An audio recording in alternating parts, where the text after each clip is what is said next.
그런 정도다 해갖고 유전율, 진공의 유전율이라고 하고, 이것은 역시 원어로는 퍼미트 하는 정도다. 퍼미트 하는 정도다. 퍼미티비티라고 하죠. 퍼미티비티.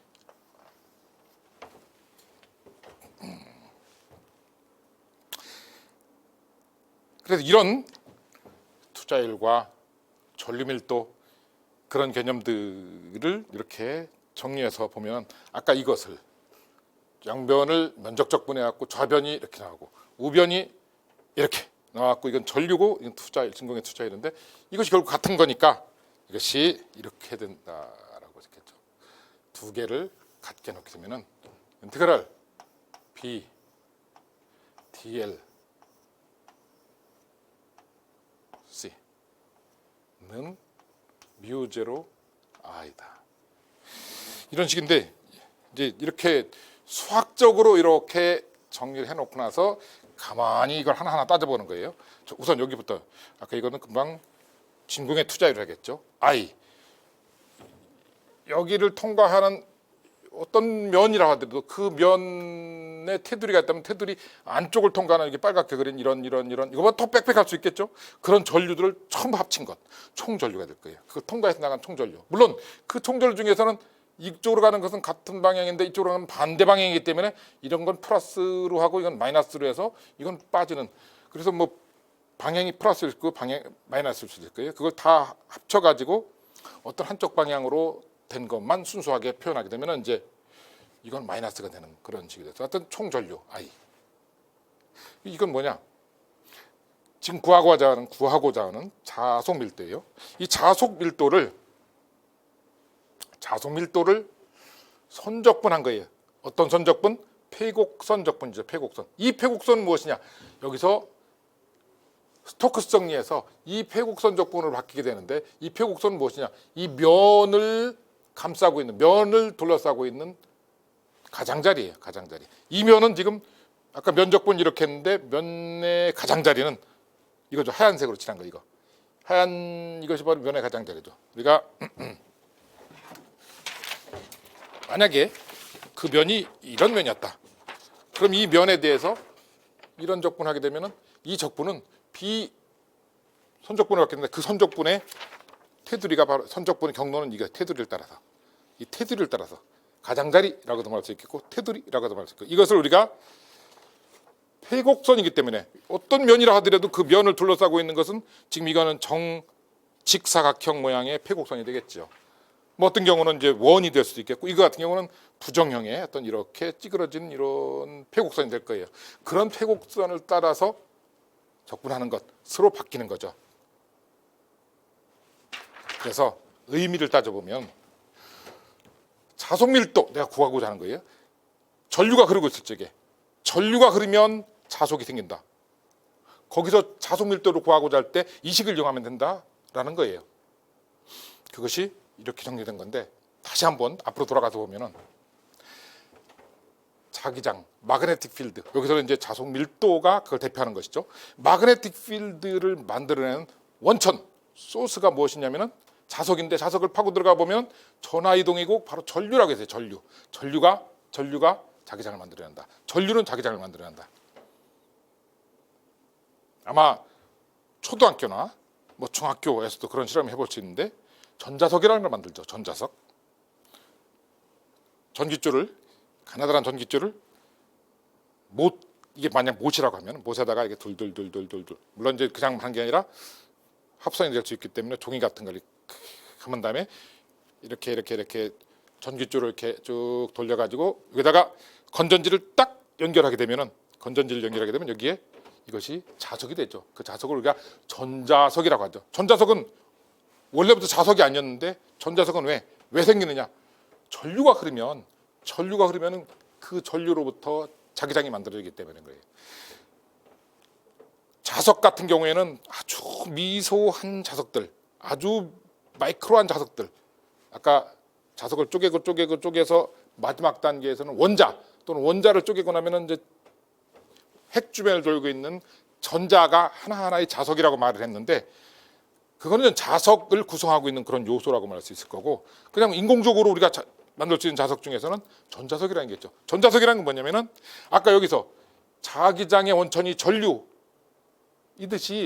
실제 도선이 전기줄을 막 감아가지고 물론 그냥 길게 해놔도 자기장이 생겨요. 근데 그때는 워낙 작기 때문에 잘 감지가 안 되니까 그걸 모아서 막 감아서 한쪽 방향으로 모아서 건전지를 연결하면은 여기서 자석, 전자석이 되는데 그런 전자석이 된다라는 원리를 여기서부터 나왔느냐? 이거는 나중에서야 이제 발견한 거고 처음 발견한 사람이 바로 암페어인데 어떻게 발견했느냐? 전류가 흘렀어요. 전류가 이렇게 흐르는 전류가 물론 뭔가 이제 연결을 해야지만 전류가 흐르겠죠. 어쨌든 전류가 흐르는 그 선 일부를 전기줄 일부를 생각해 보죠. 전류가 흐르는 전기줄 주변에서는 자기장이 생기더라 하는 지금은 우리가 생각할 적에 어찌 보면은 당연히 알고 있는 그런 내용이지만 전기줄이 있고 거기에 전류를 흐르게 되면 그 주변에 자기장이 생긴다라는 것을 실험적으로 암페어가 처음 알아냈어요. 실험적으로 전류가 흐르게 되면 그 주변에 자기장이 생긴다. 자기장이 어떻게 생기느냐? 우리가 이제 그것을 방향만 보게 되면 오른손을 가지고서 한번 생각해봐. 오른손에서 엄지손가락을 전류가 흐르는 방향이라고 할 적에 나머지 네 손가락이 감싸고 있는 말고 동그랗게 이루는 방향, 동그랗게 말고 있는 방향으로 자기장이 생깁니다. 이렇게.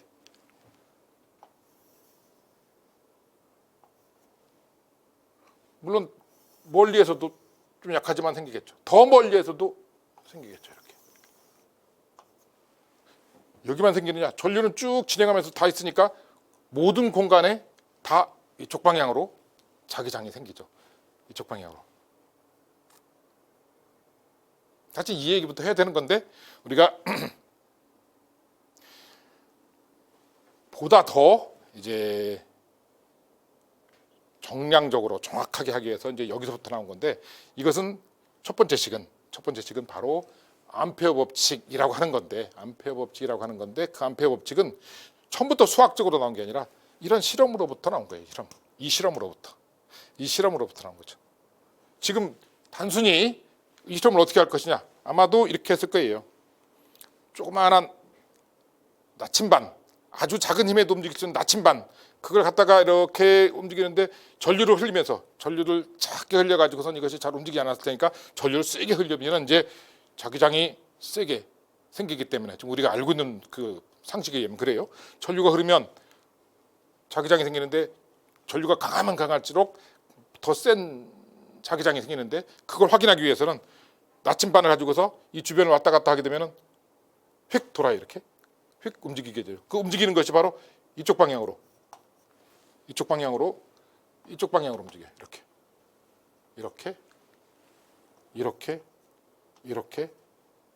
이렇게 나침반을 갖다 만약 여러 개 갖다 놨다 하면 나침반에 이루는 바늘의 방향이 전부 이런 식이 될 거예요.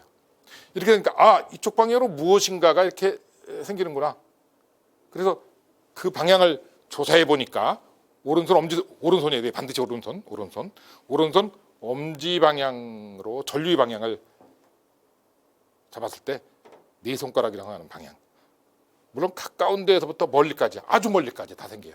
실제로는 멀리 갈수록 약해지지만 무한 공간까지 생긴다 말할 수 있겠죠. 무한 공간이 갈수록 정말로 우리가 측정할 수 없을 정도로 아주 약한 그런 상태이긴 하지만 생기는 거예요.